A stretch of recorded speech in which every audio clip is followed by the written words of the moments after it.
عام 1979 أقدم الرئيس العراقي حينها أحمد حسن البكر على خطوة كادت أن تغير شكل منطقة الشرق الأوسط. أراد البكر إعلان الوحدة بين العراق وسوريا على أن يكون رئيس الدولة المزعومة، ويكون الرئيس السوري السابق حافظ الأسد نائباً للرئيس. كان من الممكن أن تقضي هذه الحركة على حاضر نائب الرئيس العراقي حينئذ صدام حسين ومستقبله الذي سيفقد بموجبه هذا الإعلان صفته الرسمية.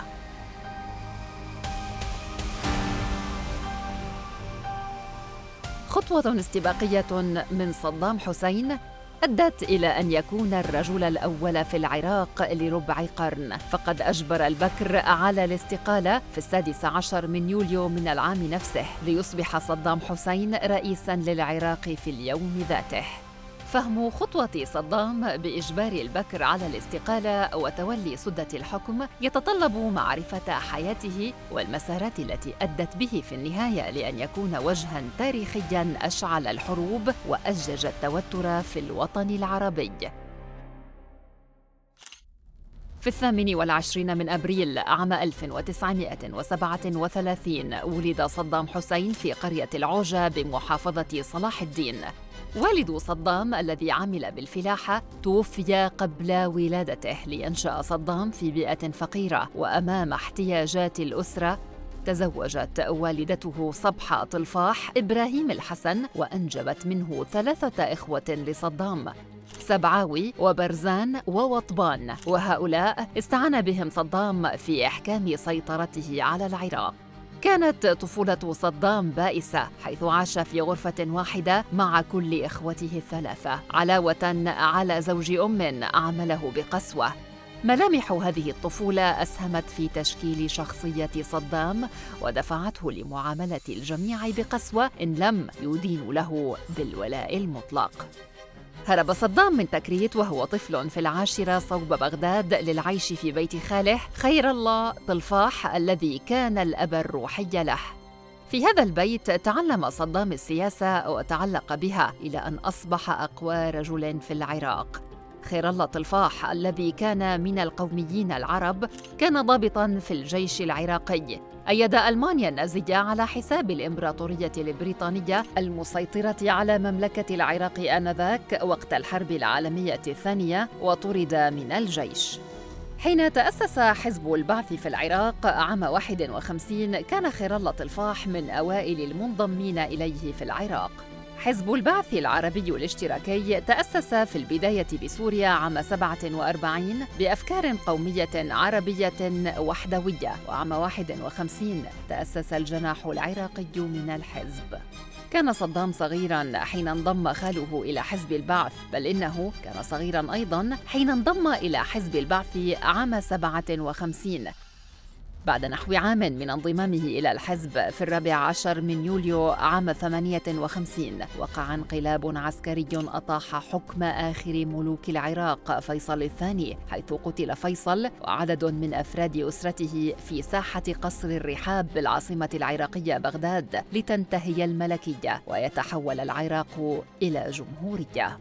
لم يكن صدام مشاركاً في هذا الانقلاب، لكنه تعلم منه درساً مهماً أصبح السمة الأساسية في كل تصرفات صدام، حيث عرف أنه يمكن دائماً حل أي مشكلة بإزاحتها بعيداً. لم ينتظر صدام طويلاً حتى يطبق الدرس لأول مرة، ففي 7 من أكتوبر للعام التالي دبر حزب البعث محاولة لاغتيال قائد انقلاب 14 من يوليو عبد الكريم قاسم لرفضه الانضمام إلى الوحدة بين مصر وسوريا. أحد مطلقي النار على رئيس الوزراء العراقي عبد الكريم قاسم كان الشاب صدام حسين. فشلت المحاولة لأن صدام أطلق النار مبكراً قبل الموعد المحدد لينجو قاسم، ويتعلم صدام أن إزاحة العقبات تتطلب الصبر والتروي. هذا الدرس القاسي كلف صدام إصابة في الساق جراء إطلاق حرس قاسم النار عليه. هرب صدام فترة وجيزة إلى سوريا لينضم إلى حزب البعث السوري الذي أصبح مجرد ذكره في العراق أثناء حكم صدام خيانة عظمى. قبل محاولة اغتيال عبد الكريم قاسم الفاشلة، تقدم صدام للالتحاق بأكاديمية بغداد العسكرية ليصبح ضابطاً في الجيش. رفض طلبه واضطر لدراسة الحقوق، لكنه لم ينس هذا الأمر ومنح نفسه رتبتين عسكريتين. من سوريا انطلق صدام حسين إلى القاهرة أثناء حكم جمال عبد الناصر الداعي الأكبر للقومية العربية وملهم صدام الأول. لم يكن التحاق صدام بكلية الحقوق في جامعة القاهرة أبرز محطته في العاصمة المصرية، بل كان توطيد العلاقة مع خاله خير الله طلفاح، حيث تزوج ابنته ساجدة عام 1962. رزق صدام من ساجدة بأبنائه عدي وقصي و3 بنات قبل أن يتزوج سميرة شهبندر عام 1986. عام 63 بعد انقلاب شارك فيه حزب البعث بقيادة أحمد حسن البكر وبعض ضباط الجيش بقيادة عبد السلام عارف في حركة 8 فبراير أو ما عرفت بثورة رمضان. نجح الانقلاب في الاستيلاء على السلطة وقتل عبد الكريم قاسم من دون معاونة صدام هذه المرة. عاد صدام سريعاً إلى العراق بعد أن أصبح حزب البعث في السلطة، لكن في نوفمبر من العام نفسه شهد الانقلاب الكبير انقلاباً صغيراً إثر انقسام داخلي في حزب البعث. الانقسام أدى إلى إحكام عارف قبضته على السلطة وإقالة أحمد حسن البكر من رئاسة وزراء العراق وشن حملة تطهير للحزب. بعد فترة وجيزة عاد البكر إلى العمل السياسي سفيراً ثم نائباً لرئيس الجمهورية، لكن صدام الذي يعيش في بغداد كان ضمن الأسماء التي شملها التطهير، حيث قبض عليه وأودع في السجن. كان صدام يعمل مع بعض أعضاء الحزب لإنشاء جهاز أمني سري لاغتيال عارف الذي كان عارفاً بما يفعله صدام. قبض على صدام عام 1964 بعد تبادل لإطلاق النار قبل أن تنفد ذخيرته. لم يستمر حبس صدام طويلاً، فأثناء نقله لإحدى جلسات المحاكمة استطاع صدام الذي انتخب أثناء سجنه أمين سر حزب البعث استطاع الهرب في 23 من يوليو عام 66. بعد ذلك بنحو عامين في 17 من يوليو عام 68 كان صدام حسين في طريقه لقصر الحكم ترافقه وحدات عسكرية وقوات من حزب البعث في انقلاب جديد، هذه المرة ضد شقيق الرئيس الأسبق عبد السلام عارف عبد الرحمن عارف.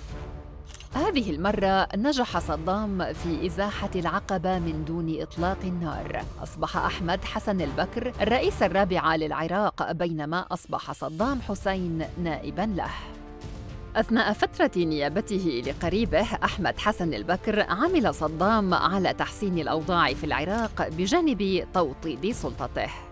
عمل صدام على رفع مستوى التعليم والصحة والخدمات كالكهرباء والماء، لكن وقف التمويل كان عقبة في مشروع صدام لتطوير بنى العراق التحتية.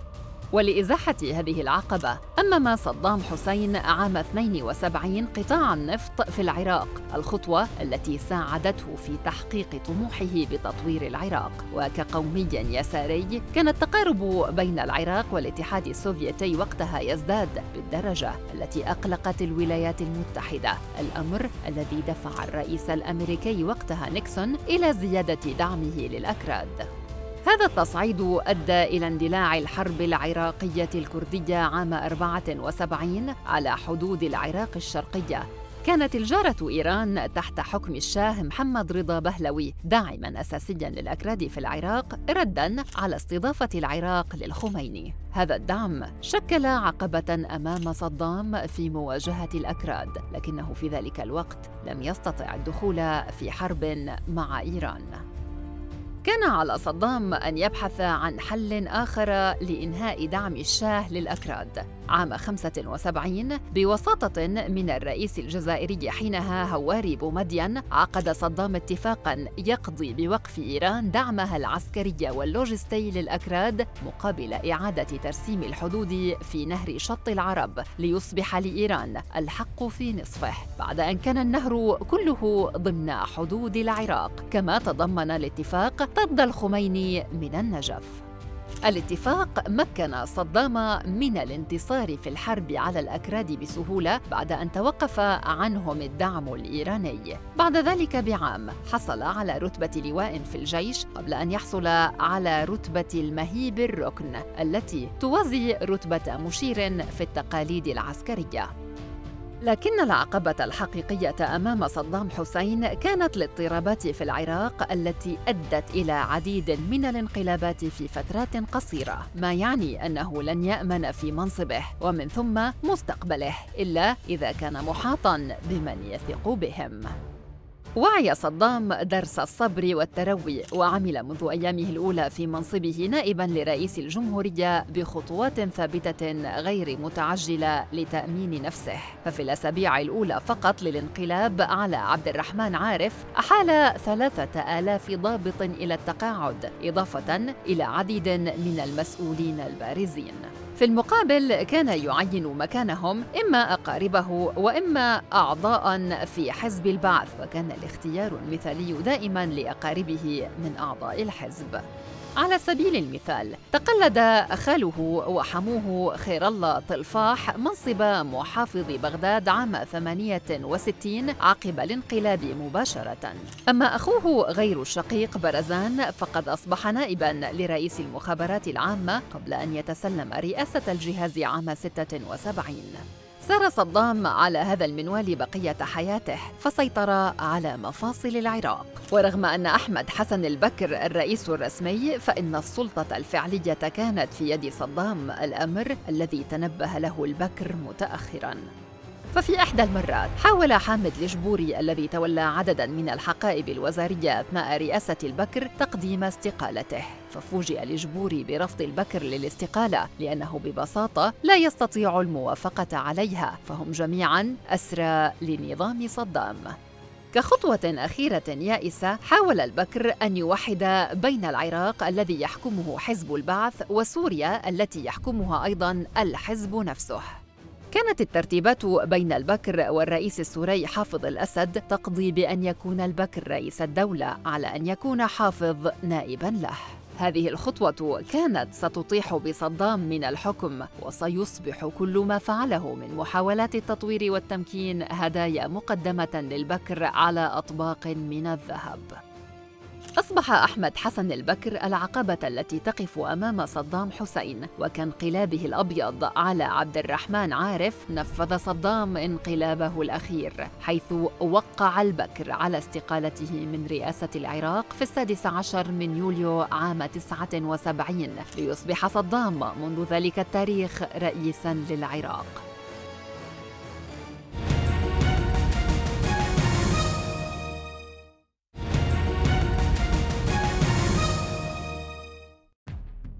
لم تذكر الوثائق والتقارير حتى الآن كيفية إجبار البكر على الاستقالة، لكنه ظل رهن الإقامة الجبرية حتى وفاته بعد 3 سنوات. منذ ذلك التاريخ أصبحت أفعال صدام محسوبة عليه وليس بصفته جزءاً من النظام. استقالة أحمد حسن البكر لم تكن كافية لإحكام صدام السيطرة على الأمور، فخطة البكر المجهضة في إعلان الوحدة مع سوريا كان لها مناصروها في البعث العراقي والسوري. ورغم أنه أصبح رسمياً الرئيس، فإن العراق الذي اعتاد الاضطرابات والانقلابات يمكن أن ينقلب على صدام هو الآخر. شكل الأمر عقبة جديدة، فالمشكلات المعاصرة تتطلب حلولاً سريعة. هذه المرة تكمن إزاحة العقبة من أمام صدام في إرهاب الجميع واختلاق عدو استراتيجي لا يقدر على مواجهته إلا هو. تقنيتان مارسهما صدام مرات عدة. بعد 6 أيام فقط من توليه الحكم، عقد صدام مؤتمراً لحزب البعث في قاعة الخلد، يمكن أن يكون من أشهر المؤتمرات الحزبية في التاريخ. كيف بدأت عملية الغدر والخيانة لتكوين تنظيم داخل الحزب؟ اعترف سكرتير البكر المستقيل محيي عبد الحسين في المؤتمر بمؤامرة كانت تدبر لصالح البعث السوري، وذكر 68 اسماً من شركائه في المؤامرة. أصبح الجميع داخل العراق يخشون صدام، ما لم يتوقعه صدام هو اندلاع الثورة في إيران عام 79 بقيادة الخميني الذي طرده صدام من العراق منذ 4 سنوات. صدام والخميني اشتباكهما كان حتمياً، ففي سبتمبر عام 80 بعد أن أعلن العراق أن إيران استهدفت بعض قواته على الحدود، أطلق العراق هجومه على القوات الإيرانية فيما عرفت بحرب الخليج الأولى. حتى أغسطس من عام 88 لم تكن ثمة مؤشرات على انتصار أي من الجانبين في الحرب الأكثر دموية في الشرق الأوسط، ومع طول أمد الحرب استنزف الجانبان، ما دفع صدام إلى قبول الجلوس إلى طاولة المفاوضات، لكن عقبة كبيرة واجهته من جديد برفض إيران لوقف إطلاق النار. لا يمكن لصدام استخدام القوة لأنه بالفعل في خضم حرب دائرة تفضي إلى نتيجة صفرية، ولا يمكنه استخدام السلاح النووي لأن مفاعل تموز الذي أنشئ في العراق بالتعاون مع فرنسا استهدفته الطائرات الإسرائيلية في 7 يونيو عام 81، ورغم أنه حسب المعلن مفاعل نووي سلمي يهدف لإنتاج الطاقة وليس للأغراض العسكرية، لكن خوف إيران وإسرائيل من أن صدام ربما يستخدم المفاعل في تصنيع قنبلة نووية دفعهما للتعاون لتدميره. لم تنتهي الحلول العنيفة في جعبة صدام لإزاحة هذه العقبة، إذ يمكنه إزاحتها بالتهديد باستخدام الأسلحة الكيميائية التي استخدمها لصد التوغل الإيراني في الأراضي العراقية على مرأى ومسمع من الولايات المتحدة. كانت أمريكا في ذلك الوقت الداعم الأكبر لصدام في حربه ضد إيران، لأنها تريد التخلص من نظام الخميني أو على الأقل تحجيمه. تورد فورين بوليسي من الوثائق المفرج عنها للمخابرات الأمريكية أنه عام 88 علمت الولايات المتحدة من خلال صور الأقمار الاصطناعية أن إيران كانت على وشك الحصول على ميزة استراتيجية كبيرة باستغلال ثغرة في الدفاعات العراقية. ونقل مسؤولو المخابرات الأمريكية موقع القوات الإيرانية إلى العراق، مدركين أن جيش صدام حسين سيهاجم بالأسلحة الكيميائية كغاز السارين أو ما يعرف بغاز الأعصاب وغاز الخردل، لأنه ببساطة بدأ استخدامه لصد أي توغل إيراني في الأراضي العراقية بداية من عام 1983. أرسل صدام تهديداً مباشراً لطهران باستخدام الأسلحة الكيميائية مجدداً إذا لم تنهي الحرب وتقبل بالتفاوض. الأسلحة الكيميائية التي استخدمها صدام لم تسقط النظام الإيراني، لكنها كانت أحد أسباب سقوط نظام صدام بعد 15 عاماً من انتهاء الحرب. قبلت إيران وقف إطلاق النار وانتهت الحرب، حيث بدأت مع دمار كبير في البنى التحتية مصحوباً بنحو 1,000,000 قتيل من الجانبين. لم تتوقف خسائر العراق على عدد القتلى والدمار، بل امتدت إلى الاقتصاد، فخوض حرب على الحدود 8 سنوات مكلف، ما أجبر صدام على الاقتراض من حلفائه الغربيين ومن جارته التي لم يدخل في صراع معها الكويت.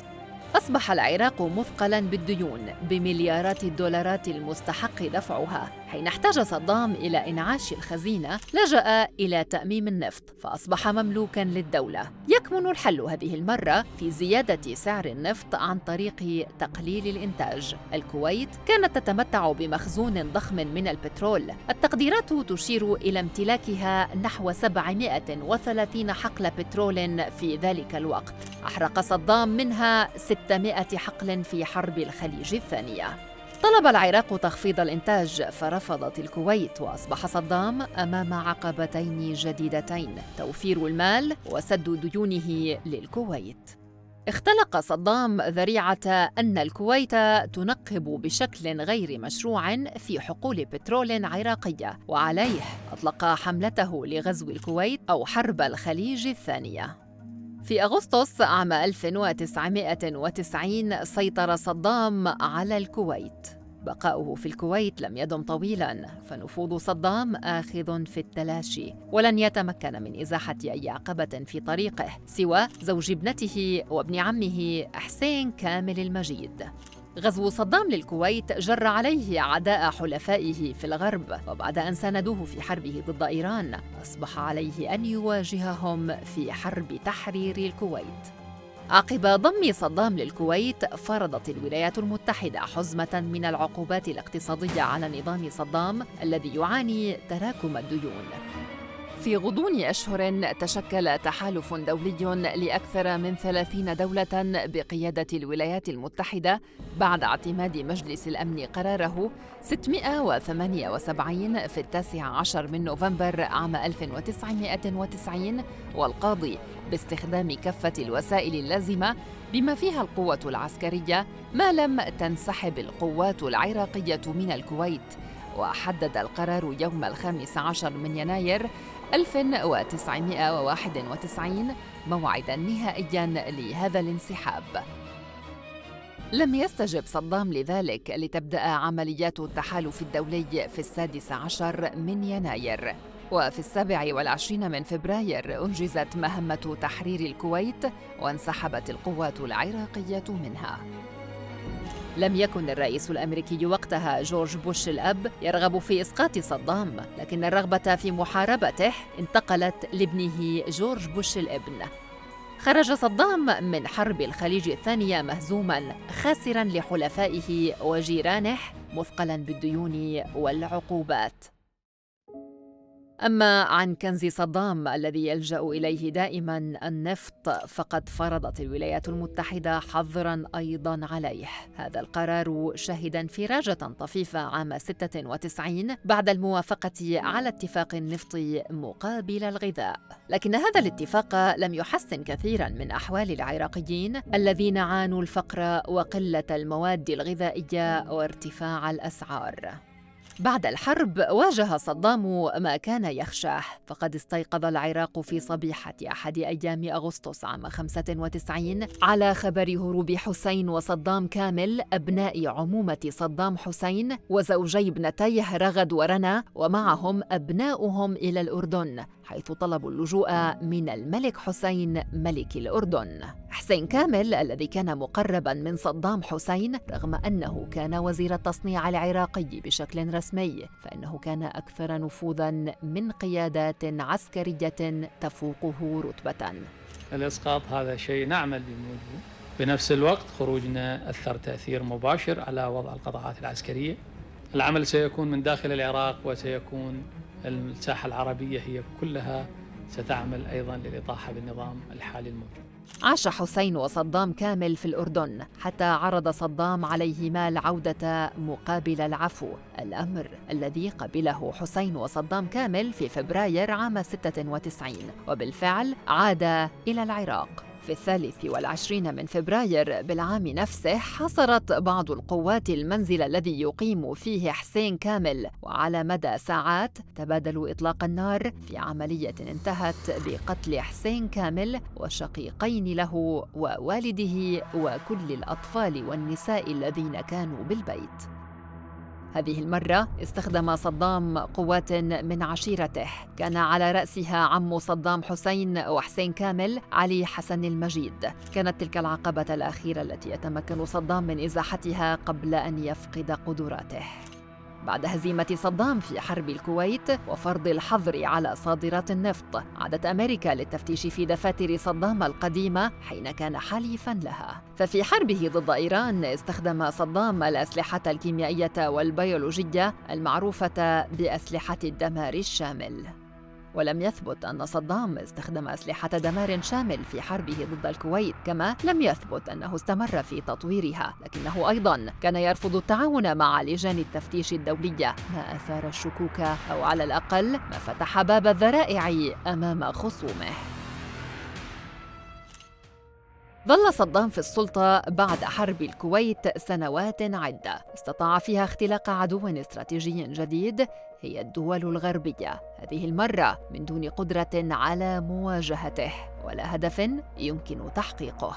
كان العراق وتحديداً صدام ضمن بنك أهداف الرئيس الأمريكي الأسبق جورج بوش رداً على هجمات 11 من سبتمبر. بعد غزو أفغانستان اتهم العراق باستمراره في تصنيع وتخزين أسلحة دمار شامل، وكجزء من خطة واشنطن للقضاء على الإرهاب ارتأت إلى إزاحة صدام من حكم العراق والتخلص من أسلحة الدمار الشامل المزعومة. كانت خطط غزو العراق جاهزة وتنتظر تأييداً دولياً. ففي فبراير عام 2003 طلب وزير الخارجية الأمريكي حينها كولين باويل من مجلس الأمن الضوء الأخضر لشن عمل عسكري ضد العراق. رفض مجلس الأمن وأعلن رغبته في إرسال مبعوثين للعراق للتفتيش. هذه المرة تعاون صدام مع مبعوثي مجلس الأمن، لكن بعد فوات الأوان، ويبدو أن صدام وجد أخيراً من يواجهه بأسلوبه. فقد أعلن الرئيس الأمريكي أنه لن ينتظر التقارير الصادرة من مبعوثي اللجنة وهيئة الطاقة الدولية. في 19 من مارس بدأ التحالف الذي شكلته أمريكا وبريطانيا ضرباته الجوية على العراق. في 9 من أبريل عام 2003 سقطت العاصمة العراقية بغداد في يد التحالف، وانتهى حكم صدام حسين لجمهورية العراق، وتبقت له 8 أشهر قبل أن تقبض عليه القوات الأمريكية في 13 من ديسمبر لعام الغزو نفسه. قضى صدام حسين السنوات الثلاث المتبقية له في حياته سجيناً مع بعثيين آخرين على ذمة محاكمته بارتكابه جرائم ضد الإنسانية. وفي 30 من ديسمبر عام 2006 نفذ في صدام حكم الإعدام شنقاً.